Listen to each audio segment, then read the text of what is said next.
Bonjour et bienvenue dans Réveil des Nations, le ministère qui marche sur deux jambes, la repentance et la sanctification. Alléluia. Donc, aujourd'hui, nous allons parler d'un thème important. Est-ce qu'on peut passer de la grâce au jugement? Alléluia. Et inversement aussi, en sous-entendu, est-ce que on peut passer du jugement à la grâce? Alléluia. Alors, nous allons prendre un verset que nous connaissons bien. C'est dans Romains chapitre 6. Alléluia. Romains chapitre 6, le verset 23. Il dit ici dans Romains 6, 23, car le salaire du péché, c'est la mort. On connaît ça par cœur. Mais le don gratuit de Dieu, c'est la vie éternelle en Jésus-Christ notre Seigneur. Alors ici, on doit comprendre quelque chose. Le don gratuit de Dieu, c'est la vie éternelle en Jésus-Christ. Si quelqu'un n'est pas en Jésus-Christ, est-ce qu'il peut bénéficier de la vie éternelle? Non, il ne peut pas bénéficier de la vie éternelle. Alléluia. Être en Jésus-Christ, ça veut dire quoi? Il est notre berger. Nous le connaissons et il nous appelle par notre nom. Amen. Lorsqu'il nous parle, nous connaissons sa voix et nous le suivons, nous marchons dans ses pas. Alléluia. Et puis la deuxième chose, car le salaire du péché, c'est la mort. Bien sûr qu'ici, on parle de la seconde mort, mais comme je le disais tantôt, lorsque quelqu'un vit dans le péché, les jugements de Dieu viennent déjà sur lui lors de cette vie. Alléluia. Alors, moi, on a parlé d'être en Jésus. C'est dans le corps mystique, le corps de Christ. Je pose une question. Est-ce que Jésus tolère la saleté dans son corps, la pollution, la perversion dans son corps? Non, il ne tolère pas cela. Alléluia. Absolument pas. On doit être clair là-dessus. Parce que le salaire du péché, c'est la mort. Or, Jésus donne la vie. Alléluia. Donc, une des clés pour rester en dehors de la mort, du jugement, c'est quoi? C'est l'adoration. Ça, je fais juste un petit aparté. Et l'adoration, vous savez, c'est pas juste savoir bien chanter le dimanche des chants d'adoration. C'est l'adoration du Seigneur dans notre propre vie et l'adoration de Dieu. C'est la manière dont nous nous comportons tous les jours de notre vie jusqu'à ce qu'il revienne. Amen. On sait que le tentateur viendra nous tenter, puis que des fois on aura des chutes, mais le Seigneur a prévu la repentance pour que nous puissions de nouveau réintégrer la place qui nous a été assignée. Alléluia. Donc l'adoration de Dieu par notre vie quotidienne, c'est ça qui nous maintient dans la vie éternelle. Alléluia. Je vais aller développer ça, c'est très important. Et là, je m'adresse aussi, puisque ça va aller sur YouTube, à tous les chrétiens qui sont tièdes. Ça veut dire qui ont un pied dans le monde et la convoitise du monde, et puis un pied à l'église pour aller chercher Dieu. On appelle ça les tièdes. Et dans Apocalypse 3:16, la Bible déclare que Jésus va vomir de sa bouche les tièdes. On doit faire des choix dans la vie. Soit tu es avec le monde et profites de ta vie jusqu'à ce que tu meurs, puis tu sais où tu vas, soit tu renonces à ta vie dans le monde et tu es à 100% pour Jésus. Et voyez, les tièdes, ils ne sont pas en dehors du corps de Christ, ils sont dans son corps, il va les vomir. Ils sont dans son estomac. C'est comme vous prenez quelque chose de très tiède, ça a un mauvais goût dans la bouche. À un moment donné, vous allez vomir. Moi, quand j'étais adolescent, des fois quand j'étais pas bien, je buvais de l'eau tiède. Ben, je peux vous dire que l'eau tiède, ça vous fait vomir beaucoup plus rapidement que toutes les autres choses. Donc, le Seigneur, c'est ce qu'il va faire de manière imagée à la fin des temps. Donc, on doit vraiment comprendre qu'on a des choix à faire. Alors, comme je dis souvent, là, on a lu le 6:23. Il faut toujours peut-être lire un peu avant ce qu'il y a, parce que le 6:23, on ne peut pas lire après, c'est le dernier verset du chapitre. Dans 6:22, écoutez bien, il dit, mais maintenant, étant affranchi du péché et devenus esclaves de Dieu, vous avez pour fruit la sainteté. Amen. Est-ce que quand on croit, au début de notre marche, on est automatiquement dans la sainteté? Non, on est dans le chemin. Parce qu'un fruit, c'est tout petit au départ, il se développe, mais quand on est à maturité, le fruit est beau à voir. Amen. Donc, ce fruit grandit par le processus de la sanctification. et pour fin la vie éternelle. Alors, les deux là sont indissociables. Vous avez pour fruit la sainteté et la conséquence est pour fin la vie éternelle. Quelqu'un qui ne marche pas dans la sanctification ni dans la sainteté n'aura jamais accès à la vie éternelle. On oublie, c'est pas possible. Les deux sont extrêmement liés. Vous comprenez donc. Et c'est pas par les œuvres, c'est par le travail du Saint-Esprit qui nous transforme. Amen. Parce que quand on a cru, le Saint-Esprit nous est donné. Et notre job, c'est de laisser le Saint-Esprit nous transformer. Et pour certains, ça va plus vite, pour d'autres, ça va plus lentement. Pourquoi? Parce qu'on a tous des parcours de vie qui sont différents. Ne nous calons jamais sur quelqu'un qui est déjà mature, parce qu'on ne sait pas par où il a passé. Ce qui compte pour nous, c'est qu'on soit sur ce chemin-là de la sanctification. Mais ce que j'aimerais attirer votre attention, on doit bien comprendre que nous avons été affranchis. Il n'a pas dit vous serez affranchis. C'est au présent. Nous avons été, j'étais affranchi du péché. Vous qui m'écoutez là dans notre groupe, vous êtes affranchis du péché, c'est-à-dire libérés du péché. Nous sommes libérés. Ça, on doit intégrer et croire ce que la parole de Dieu dit. Mais on a un challenge et un défi pour chacun et chacune d'entre nous, c'est de nous maintenir dans cette position. C'est de résister au diable parce que le diable vient nous tenter pour nous faire rétrograder. Alléluia. Et ça, c'est le combat de la chair contre l'esprit. L'esprit, la chair va dire à celui qui est religieux, non, mais écoute pas ça. C'est le diable qui va lui parler à l'oreille. Dieu, mon frère, ma soeur, connaît tes faiblesses.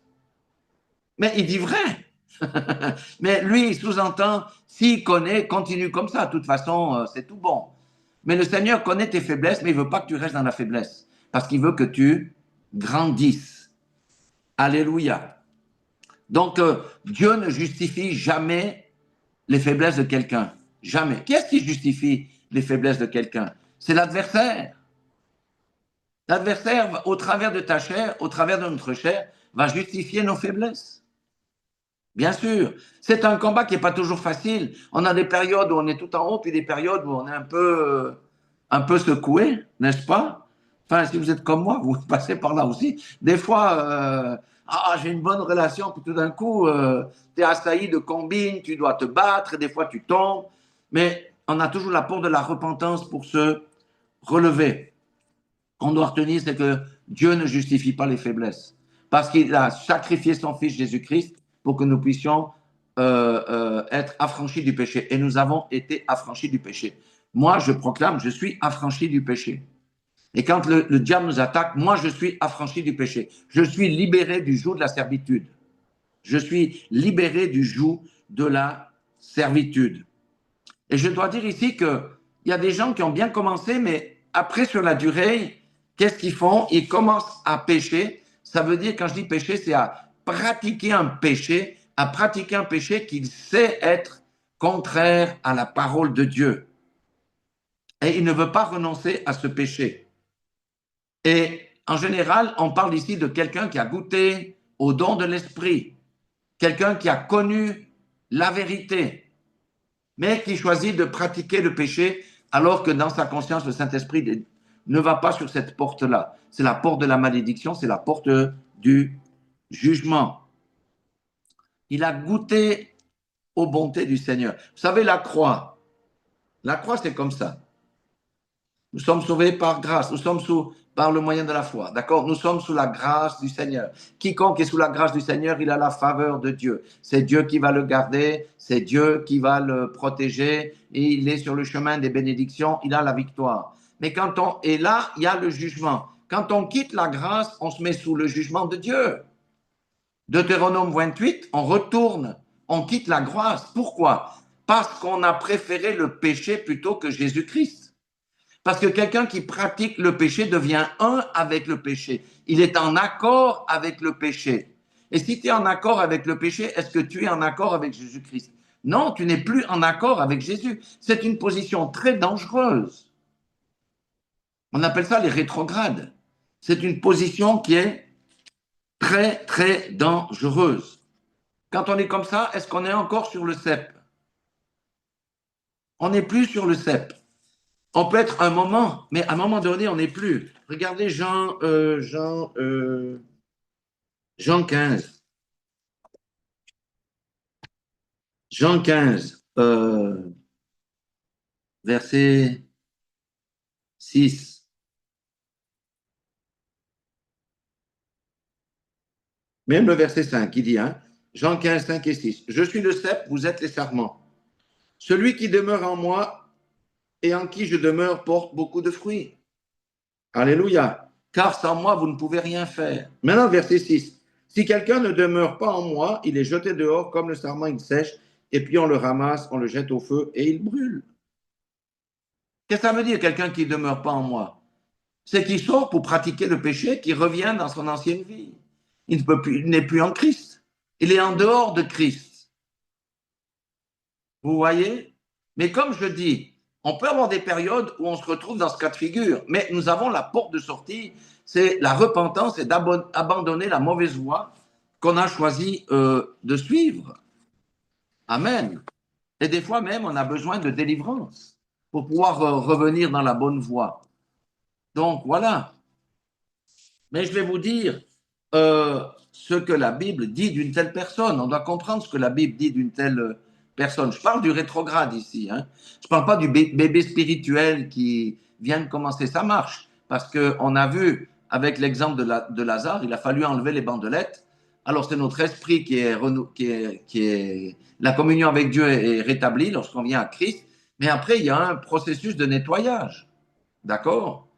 Donc, on n'est pas dans la maturité au premier jour. Là, je m'adresse à des gens comme nous, par exemple, qui sommes déjà bien avancés avec le Seigneur sur la voie de la sanctification, etc.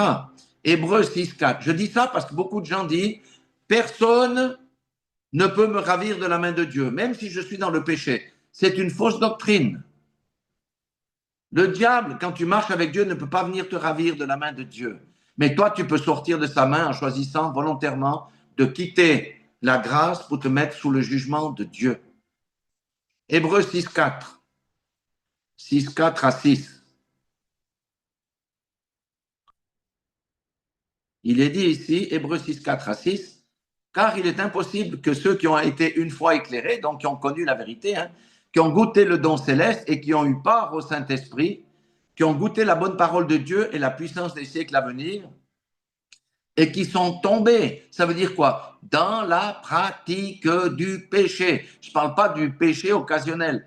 Dans la pratique volontaire du péché, sont encore renouvelés et amenés à la repentance, puisqu'ils crucifient pour leur part le Fils de Dieu et l'exposent à l'ignominie. Amen. Ça, on peut comparer ça au blasphème du Saint-Esprit. C'est ça le blasphème. On revient en arrière, on nie Dieu, on nie l'œuvre qu'il a fait dans sa vie, on marche sur son sang. Hein? On va voir un autre verset tout à l'heure. Donc, c'est ça. On abandonne Dieu volontairement pour continuer de pécher. Et il ne reste plus de sacrifice pour le péché. Donc là, on voit bien, la personne était sous la grâce, mais elle a fait le choix de passer sous le jugement pour différentes raisons. Je vous donnerai un exemple. Il y avait une femme qui était véritablement onctionnée en tant que chantre. Dieu lui a donné une voix extraordinaire. Elle parlait en langue et tout. D'accord? Dans son assemblée. Elle était sous la grâce de Dieu. Dieu la bénissait. Elle avait une voix extraordinaire. Mais elle a écouté la voix de Satan. Qui a dit, mais tu as une belle voix. Si tu veux être connu, chante pour le monde sera à tes pieds. Et elle a écouté la voix de Satan, qui effectivement, elle était propulsée dans le firmament, je veux dire, de la notoriété, mais elle a quitté la grâce pour se mettre sous le jugement de Dieu. C'est un choix volontaire, elle ne s'est pas repentie, et à sa mort, vous pensez qu'elle va où? Elle est sous le jugement, elle n'est plus sous la grâce. C'est pour ça qu'on parle de la persévérance des saints. La persévérance des saints. Seul celui qui persévérera jusqu'au bout sera sauvé. Il ne faut pas tout croire ce qu'on raconte. Hein. Le Seigneur et le péché ne peuvent pas faire un. Dans Apocalypse 22, d'ailleurs, il dit très souvent dehors les chiens, les magiciens, tous ceux, les idolâtres, les cupides, les fornicateurs et tout ça. Tu as beau aller à l'église, parler en langue, avoir le don de prophétie. Si tu vis dans la fornication, le jour où tu meurs, tu n'es pas sauvé. Il n'y a pas de place pour eux dans le royaume des cieux. Mais on va voir que Dieu est bon, parce qu'il veut quand même faire quelque chose. Alors, je vais vous donner 3 exemples qui démontrent qu'on peut passer de la grâce au jugement. 2 exemples, mais aussi un exemple où on peut passer du jugement à la grâce. Amen. Premier exemple, c'est Saül. Saül avait la faveur de Dieu. Il a été oint pour être roi. Au début, il a même prophétisé. Tout ce qu'il faisait, ça lui réussissait, Saül. Tout. Mais après, qu'est-ce qu'il a fait? Il a préféré la gloire des hommes plutôt que la gloire de Dieu. Il a désobéi. Vous savez que la désobéissance, c'est la rébellion. Hein? C'est autant grave que la divination. Et finalement, Dieu l'a rejeté. Et quand Dieu l'a rejeté, il a passé de la grâce sous le jugement. Un esprit venait le tourmenter et sa vie a été un chaos. Et finalement, il a même encore été chez une sorcière pour connaître son futur. Et la sorcière lui a dit, demain tu vas mourir sur le champ de bataille. C'était quelqu'un qui était sous la grâce. Saül était quelqu'un qui était sous la grâce.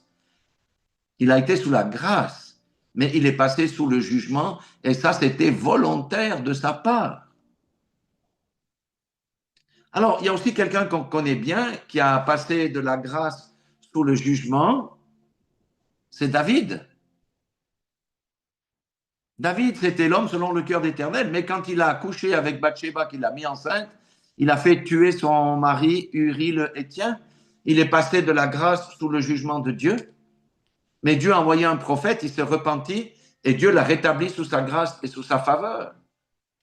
C'est un bon exemple, parce que nous, des fois, avec nos petits péchés, des fois, on culpabilise un peu, oui, mais est-ce que Dieu va me pardonner? Lui, il a commis l'adultère en tant que roi. C'est grave, parce qu'il a montré le chemin à tous les grands du royaume. Si le roi passe dans l'adultère, pourquoi est-ce que moi, je ne ferai pas la même chose que lui? Mais il a quand même payé le prix, son enfant est mort. Hein? Mais il a été rétabli. Donc, il faut qu'on soit plutôt des David que des Saül. Et vous voyez, Dieu est bon parce qu'il nous donne la repentance. Il y a un cas où une personne était vraiment sous le jugement de Dieu, c'était le roi Manassé. Une crapule. Il a tout fait ce que Lévitique et Deutéronome interdisent. Tout. Il a passé les enfants par le feu. Ça veut dire quoi?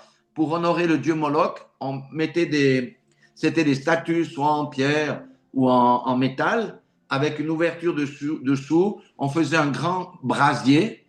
Moloch tenait ses mains comme ça, et quand c'était chauffé rouge, on mettait le nouveau-né sur les bras, et ben voilà, il était grillé vif, quoi, comme on rôtit un poulet. Il a fait ça. Il cherchait son avenir dans les traces de serpents. Il a versé le sang. Il a tout fait ce que Lévitique interdit de faire. Dieu lui a envoyé un prophète, lui a parlé de revenir. Il est parvenu. Dieu l'a mis dans les chaînes. Donc, il a dû aller être à Babylone de roi. Il est passé à prisonnier à Babylone dans les chaînes. Et là, il est rentré en lui-même. Il s'est repenti pour de vrai. Dieu l'a rétabli comme roi d'Israël. Il a cassé toutes les idoles, tous les trucs, les statues et tout ça. Et il a bien fini sa vie. Donc, on peut passer du jugement. Nous étions nous où avant de connaître Christ? On était sous le jugement. Et on a passé à la grâce parce qu'on a accepté le sacrifice de Christ par la foi. Alléluia. Donc, il n'y a pas je suis sauvé toujours jusqu'à ma mort et je peux vivre ma vie n'importe comment. Ça, ce n'est pas possible. Ce sont des déviations qui flattent la chair aux personnes pour dire oui, mais Dieu a tout payé, même les péchés en avant. Dieu pardonne les péchés pour autant que tu les confesses et que tu abandonnes tes voies. Pour abandonner une voie, des fois, ça prend du temps. Vous voyez, ça prend du temps. Donc, on doit être conscient de ces choses. C'est pour ça que autant vivre une vie de consécration. Si vous voulez lire l'histoire de Manassé, c'est dans 2 Chroniques 33. Vous allez voir tout ce qu'il a fait, c'est juste incroyable. Donc, pour les gens qui, après avoir connu, goûté à la parole, goûté au don, vu les miracles, s'être investis pour le Seigneur et qui retournent en arrière, Hébreux 10, 27 nous donne encore quelque chose. Hébreux 10, 27 à 30,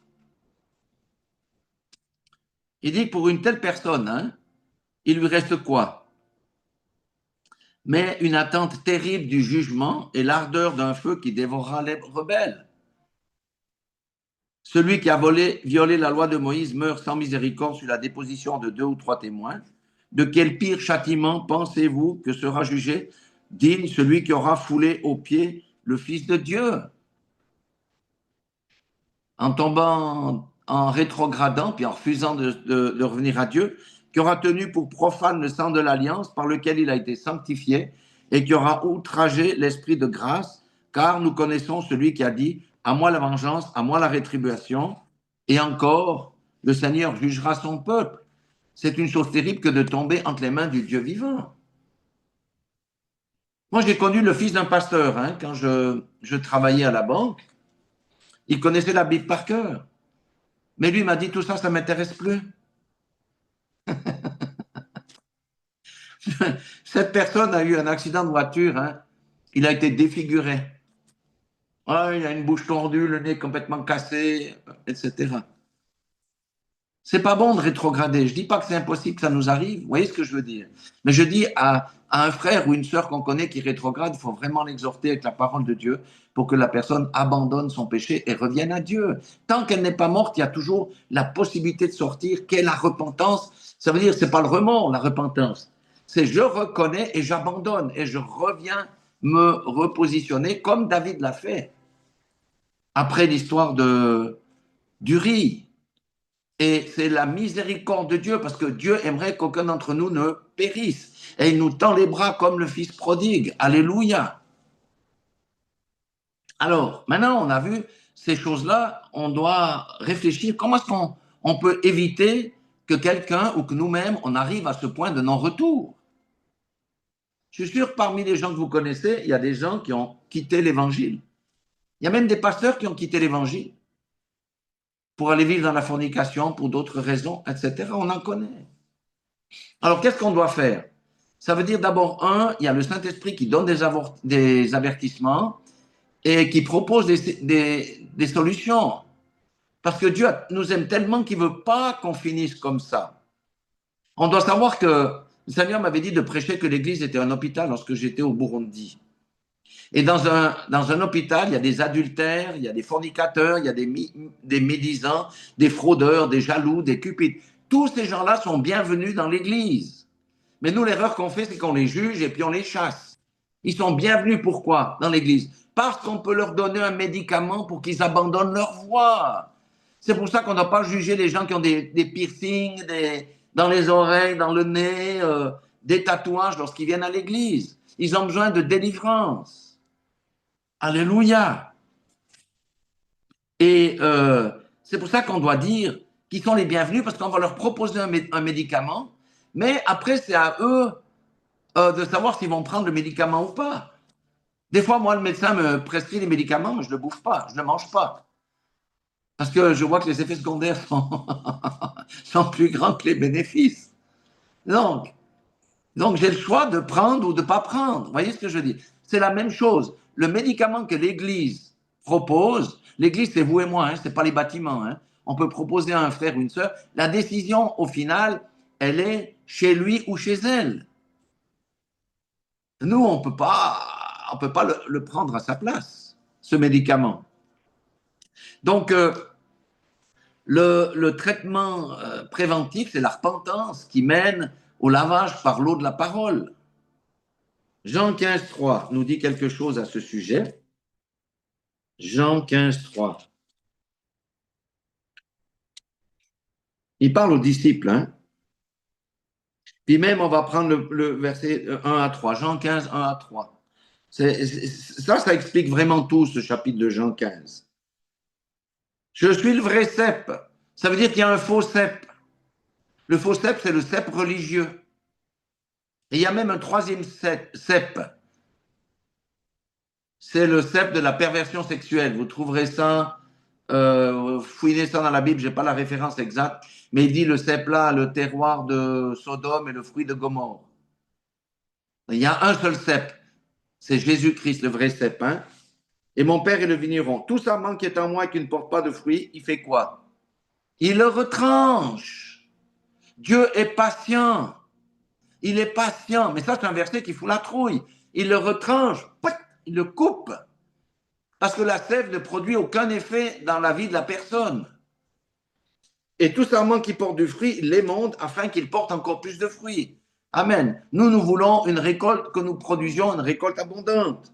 Maintenant, regardez verset 3. Déjà, vous êtes purs à cause de la parole que je vous ai annoncée. Alors, il faut comprendre, à cause de la parole que je vous ai annoncée, sous-entendu, et que vous mettez en pratique. Beaucoup entendent la parole, mais ça fait ça ressort par l'autre oreille. Ça, c'est d'aucune utilité. Parce que dans la parole se trouve la vérité, et la vérité libère. Alléluia. Jean 17, 17 aussi, j'avais noté cette référence. Jean 17, 17, il dit sanctifie-les par ta vérité, la parole est la vérité. C'est pour ça qu'on doit prêcher la vérité dans les églises. Si les gens partent et puis qu'on perd le côté financier, en fichez-vous. Mais si vous prêchez le faux, vous ne dites pas la vérité, vous devez rendre des comptes à Dieu. C'est pour ça que nous, on ne peut pas nous permettre de prêcher des demi-vérités, parce que ça, le sang des brebis nous sera demandé. On doit prêcher la vérité. Donc, la première des choses, le traitement préventif, c'est prêcher la vérité dans l'assemblée. Prêcher la vérité à mon frère et à ma sœur. Pourquoi? Parce que la vérité libère. Et lorsque la vérité est prêchée, le Saint-Esprit peut à ce moment-là convaincre de péché. Alléluia. Et la repentance peut avoir lieu et ça remet la personne au bon endroit, dans la bonne relation avec le Seigneur. Amen. La deuxième des choses, c'est il faut appliquer Hébreux 10, 24. Hein, j'ai noté Hébreux 10, 24, où il nous dit veillons les uns sur les autres pour nous exciter à la charité et aux bonnes œuvres. Veillons les uns sur les autres. Mais nous avons la responsabilité de veiller les uns sur les autres, d'ouvrir notre bouche. Il ne faut pas laisser le frère ou la sœur se noyer dans le lac en lui jetant pas la bouée, en disant non, non, je ne jette pas la bouée parce que je ne veux pas la déranger, je ne veux pas la froisser, etc.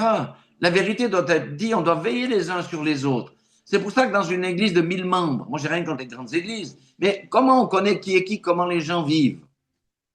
Au moins dans les plus petites églises, on se connaît, on peut s'exhorter mutuellement. Mais tout doit se faire avec amour, pas avec le jugement. D'accord?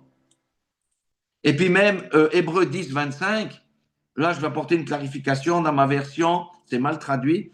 Il dit n'abandonnons pas notre assemblée comme c'est la coutume de quelques-uns. C'est en fait, la véritable traduction, c'est ne cessons pas de nous assembler. Il n'y a pas besoin d'être à l'église. On peut s'assembler dehors l'été, dans un champ, dans la forêt, au bord d'un lac. On peut nous assembler. C'est l'assemblée des croyants, là où 2 ou 3 sont assemblés, je suis au milieu de vous. Ne cessons pas de nous assembler. Ça veut dire qu'il est bon de nous assembler. Alléluia. Et la deuxième partie du verset, il dit, mais exhortons-nous réciproquement, et cela d'autant plus que vous voyez s'approcher le jour. S'exhorter, c'est comment? C'est partager le témoignage de ce qu'on a vécu. Un témoignage porte beaucoup de fruits, parce que pourquoi? C'est ce que Dieu a accompli dans ma vie. À un moment donné, ça va exhorter quelqu'un. Et quand on s'exhorte les uns les autres, moi je peux avoir la pêche, et mon frère ou ma soeur peut être dans la dépression. Donc on s'exhorte les uns les autres. On a une responsabilité vis-à-vis des uns et des autres. Alléluia. Vous savez, il ne faut pas avoir l'esprit de Caïn. C'est quoi l'esprit de Caïn? Dieu avait posé la question à Caïn. Dis voir Caïn, où est ton frère Abel? Qu'est-ce qu'il a répondu? Oh, est-ce que je suis le gardien de mon frère? Oui, tu es le gardien de mon frère. Tu es le gardien de ton frère, de ta sœur. Il faut qu'on apprenne à dire aux gens la vérité. Mais tranquillement, hein. Tranquillement. Les versets qu'on a vus là, pour tous ceux qui disent « Moi, je m'en fiche, mes péchés futurs sont pardonnés. » Ah, je vais vous donner un exemple, hein. Un exemple très graphique. J'ai fait une petite vidéo que je vais porter là, de 1 minute et quelques. Le Seigneur pose la question. Je vous pose la question. Un homme ou une femme, hein, ça n'a pas d'importance, qui pendant 15 ans ne se lave pas, ne fait pas de toilette intime, ni les dents, ni les cheveux. Vous pensez qu'elle ressemble à quoi, cette personne? Pendant 15 ans, hein? Négligence totale. Mais ça va sentir mauvais. Ça va sentir mauvais. Est-ce que vous allez rester à côté d'elle pour voyager? C'est vous dire, accompagne-moi à Sion. Depuis là où on est, ou accompagne-moi à Zurich. Vous allez dire, non, non, ça va, je vais en train. Donc le Seigneur dit, vous savez qui c'est ce genre de personnes? Ce sont les chrétiens qui viennent à l'église, qui ne méditent pas la parole et qui ne se lavent pas. Parce que la parole lave. On dit que la parole, même dans Éphésiens 5, 26, il dit que nous sommes lavés par l'eau de la parole.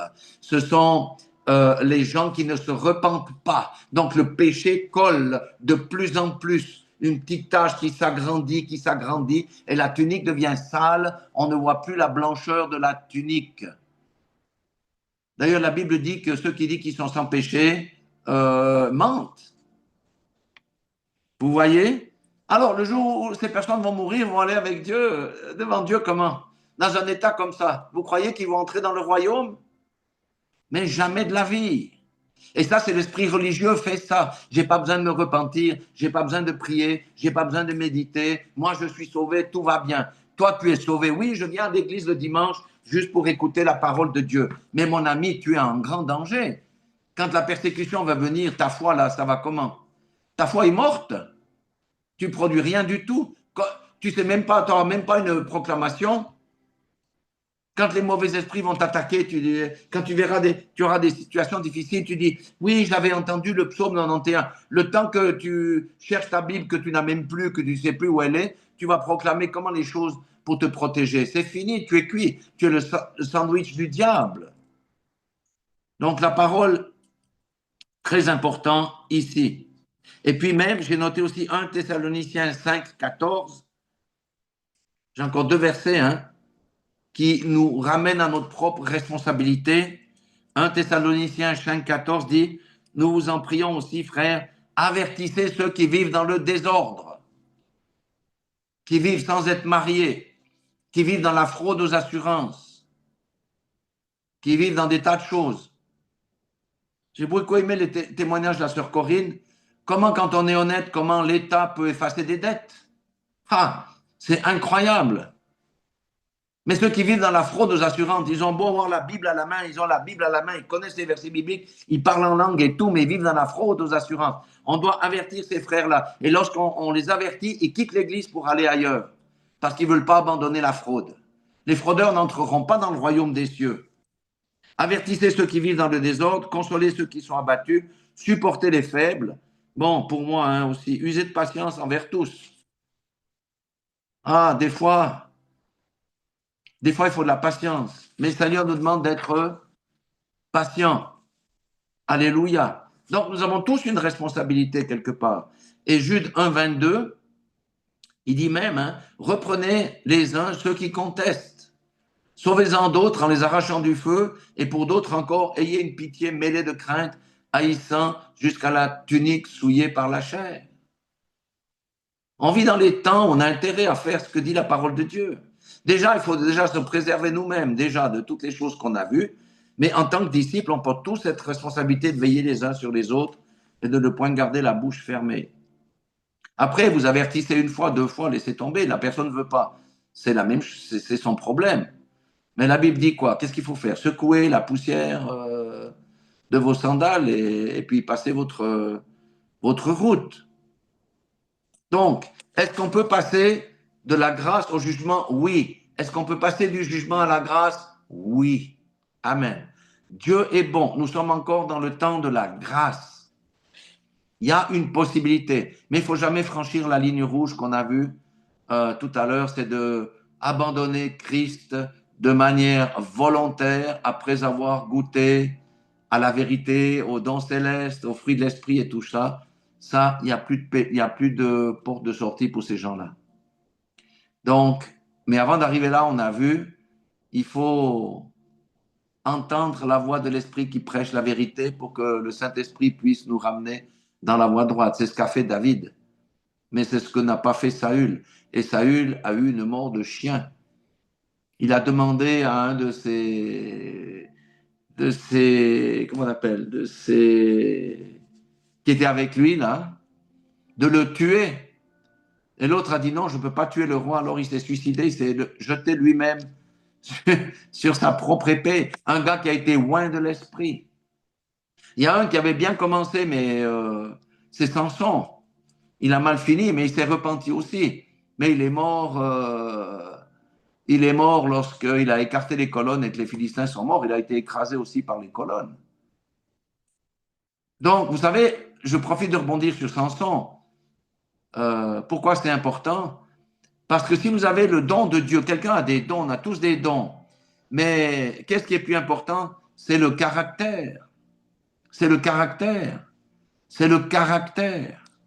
Samson n'avait pas le caractère. Mais il est quand même revenu, mais il a perdu sa vie à cause de ça. Alors, nous qui sommes sous la grâce aujourd'hui, restons sous la grâce. Ne passons pas sous le jugement de Dieu. S'il nous arrive de tomber pendant un certain temps, revenons vite sous la grâce en nous repentant. Si nous voyons quelqu'un qui est sous le jugement de Dieu, on lui annonce la bonne nouvelle pour qu'il puisse quitter le jugement et venir sous la grâce. Amen. Ça, c'est dans l'évangélisation aussi. Des gens qui sont dans des conditions effroyables. Pourquoi ils sont dans des conditions effroyables? Très souvent parce qu'ils ont choisi des voies vraiment de vivre des abominations ou de faire des choses abominables devant le Seigneur, mais ils ont une porte de sortie. C'est l'évangile, Dieu fait grâce. Moi, j'ai toujours cet exemple de Manassé, il a tout fait faux, hein? Mais il se repentit lorsqu'il était en captivité. C'est-à-dire quelqu'un qui commet des abominations, notamment les perversions sexuelles, etc. Dieu peut les ramener ils sont dans une prison, hein? Ils ont des addictions à certaines choses, mais Dieu peut les délivrer parce que ces addictions les détruisent. Et ça, c'est notre rôle aussi. Si nous sommes sous la grâce, resterons sous la grâce. Si nous tombons sous le jugement de Dieu, revenons dans la voie droite. Des fois, le Seigneur nous laisse aller parce qu'on a choisi un mauvais chemin, mais il nous aime tellement qu'à un moment donné, on paye le prix et à ce moment-là, on commence à réfléchir comme le roi Manassé et on va revenir sous la grâce de Dieu en nous repentant et on peut venir en aide aux gens qui vivent sous le jugement de Dieu en leur prêchant la parole de repentance. Alléluia. Voilà ce que je voulais partager avec vous aujourd'hui. Des fois, c'est peut-être un peu dur, mais on doit lutter contre notre chair et on doit publier la vérité. Voilà, que le Seigneur vous bénisse.